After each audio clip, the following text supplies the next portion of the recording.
Hello, on the screen is a summary of what I will go over in this video. Make sure to watch to the end so you don't miss anything. Step 1. Optimize your profile for discoverability by using a clear profile picture, writing a compelling bio that tells viewers who you are and what content they can expect, and including relevant keywords in your bio so the algorithm understands your niche. Step 2. Create content that hooks viewers in the first 3 seconds, because if people don't stay past that initial moment, the algorithm won't push your video to more people, so use trending sounds, jump cuts, or surprising visuals right away. Step 3.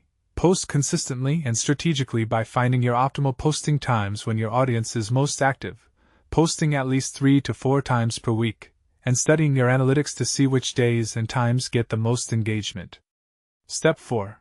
Leverage trending sounds and hashtags by using sounds that are currently popular in your niche, researching hashtags that have high view counts but aren't oversaturated, and mixing popular tags with niche-specific ones to reach both broad and targeted audiences.